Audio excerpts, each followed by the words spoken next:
5, 4, 3, 2. Crank it, Jerry. Welcome to Into the Wild, the official podcast of the Washington Wild Pigs. What do you hear? What do you say? It's the best sports podcast in the world. Wait, is that true? If you're committed enough, you can make any story. I once convinced a woman that I was Kevin Costner, and it worked because I believed it. Now, here's your host, Kyle Dawson. Did you get the popcorn?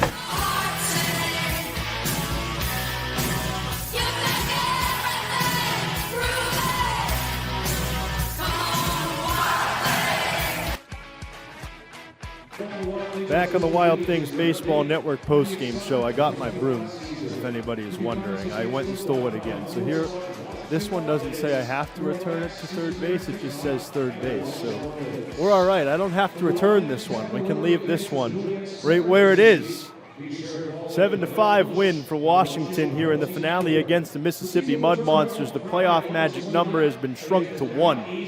It takes one more win or one more loss by those guys in the teal, and Washington is in for the 4th time in the last 5 years. Still chasing a division title as well. The Wild Things are in a situation where they are now a game back of Lake Erie, a game plus the percentage points, but a game back of the Central Division lead going into the final week of the season. And after a 7-game skid, I don't know that you could have written a much better story for the weekend here. The Wild Things sweep the Mississippi Mud Monsters. What a job by Washington this weekend in a lot of different senses. They didn't necessarily have the greatest pitching ever this weekend, especially in the last 2 nights, but they got it done and found a way to win, and that's what teams at this time of year obviously need to do. Zach Kirby picks up his first professional save. Reggie Grace gets the win in a career-high 7 innings of work. And this ball game goes to Washington. Let's roll through the scoring, as we like to do here on our post-game show as the kids get ready to run the bases here at EQT Park. In the bottom of the first inning, Washington got the scoring going. A leadoff single by Eddie Jacoby, and he would swipe second base.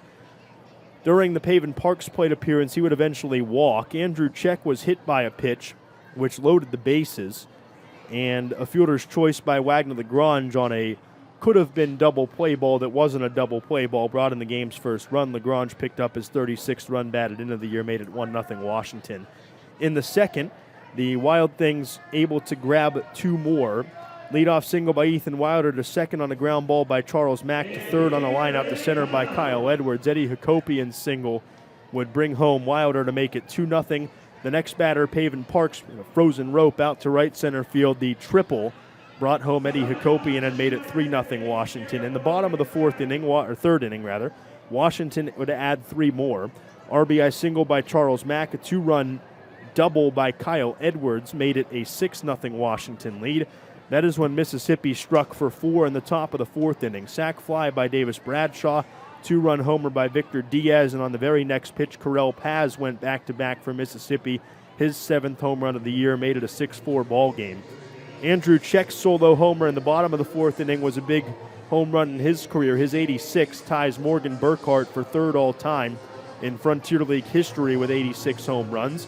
Also his 24th home run, which ties him for the 3rd most single-season home runs in Wild Things history, with his career-high 24th home run as he continues to build on that total and his RBI total, which now sits at a career-high 79 RBI on the season. The Wild Things would see Mississippi add 1 in the top of the 8th inning on the triple by Kyle Booker. A couple batters later, he'd score on the Davis Bradshaw ground ball to first base, and that pushed the Wild Things and Mississippi score to 7-5, and that is where it finishes tonight. Washington 7 runs on 12 hits, no errors, and left 13 on base. And the Mississippi Mud Monsters, it's 5 runs on 8 hits, no errors, and Mississippi leaves 3. The winning pitcher is Reggie Grace. He is 4-2. The loser is Jeremy Peguero. He falls to 1-4. And the save, his first as a professional, goes to Zach Kirby, and obviously then his first of the season and his second relief outing of the year. Time of the game, 2 hours and 32 minutes. It was played in front of an announced attendance of 2,208 on Harry Potter night, presented by Southwood Children's Behavioral Health Care. And the wand giveaway and a Pathways Kids Eat Free Sunday, a fun time had by all, and got to see the 50th Wild Things win of 2025. Washington moves to 50-40, drops Mississippi to 44-45. So here's what that means. And we're going to work through the Frontier League scoreboard one more time before we get off the air here. The Wild Things are 50-40. Lake Erie is 50-38. That is one game back in total of the Lake Erie Crushers for the Central Division lead, plus the percentage points, with Lake Erie only scheduled to play 94. Both Lake Erie and Washington will play Joliet and Down East this week. Both of them will play 3 on the road and 3 at home, so that is something to keep in mind, and we'll talk all about it throughout the course of the week. Washington's playoff magic number is 1. It takes one more win or one more Mississippi loss, or there's a third option now with Washington's win today. If the Wild Things and Mississippi Mud Monsters both play the same amount of games and both finish with the same record, Washington is in by virtue of head-to-head tiebreaker that they now own 4-2 over the Mississippi Mud Monsters. That is what this sweep does. That is huge for Washington if the two, let's just say, again, I don't think this is going to happen, but for argument's sake, Washington loses the last 6 games of the year. Mississippi wins the last 6 games of the year, or both teams lose a game and the same thing happens. Washington is in because of the head-to-head tiebreaker. That is what this win does for them today as well, but the playoff magic number is still 1. So the Midwest Conference playoff field is just about set. Headed into the final week of the season, the Schaumburg Groomers own a 2-game lead on Gateway. Lake Erie holds a 1-game plus percentage point lead on the Washington Wild Things. Quebec has tied its game, and it's going to extras, but they cannot clinch the North Division today because Tri-City beat Joliet 2-0. New Jersey, a 1-0 winner over Sussex County. Man, they got a lot of drama brewing over there. The Jackals get a sudden death win today, but New Jersey had its manager resign and an assistant coach fired today, so there's a little bit of drama going in New Jersey, but the Jackals get a sudden death win. Schaumburg over Lake Erie 14-7. Ottawa beats Brockton 10-6. The Boulders beat Down East 4-3. Florence shuts out Gateway 4-0. And Evansville 9-4 over Windy City. We've got a lot to talk about over the course of the next 6 games. We will chat with you again on Tuesday for the first of 3 with the Joliet Slammers out at Slammers Stadium in Joliet, Illinois. Until then, the Wild Things have swept the Mud Monsters. They rebound from the 7-game losing streak and go on a little 3-game win streak, and they can build on it on Tuesday as they break out the brooms against the Mississippi Mud Monsters and drop their playoff magic number to 1. Good weekend to be a Wild Things fan. We will chat with you on Tuesday from Slammers Stadium. Until then, so long. Keep enjoying your brooms, and we will chat with you on Tuesday on the Wild Things Baseball Network and the Frontier League Network, powered by HTN. Okay, bye. 1-2. Skinner not taking off. Swing and a miss, and the breaking ball by Booker, and a strikeout for Reggie is out number 1. Peguero's set. Here's his first to Lagrange. Fastball chopped at the left side. Shortstop up with it, goes to second for 1. No return to first. Run scores, Washington on the board first. It's 1-0. Fielder's choice RBI for Lagrange. Nothing but a starter this year in Washington. His 10th start, his 10th appearance. 0-2, swing and a miss. Breaking ball, he tripled up and picks up a second strikeout. Season as a franchise in the Frontier League, especially from scratch. 0-2, swing and a miss by Paz. He's down on strikes. Comes home, and Hakopian grounds it softly toward the left side. Rijo up with it. Across his body to first base, not in time. Infield hit. And Eddie brings in Ethan Wilder with the hustle. Side of the infield wide open. Shortstop Rijo will cover the bag here as Parks drills it into the gap. Hakopian took off. He's going to be able to walk home as the ball clangs up against the wall. Pavin Parks around second, headed for third. Relay throw is not going to happen.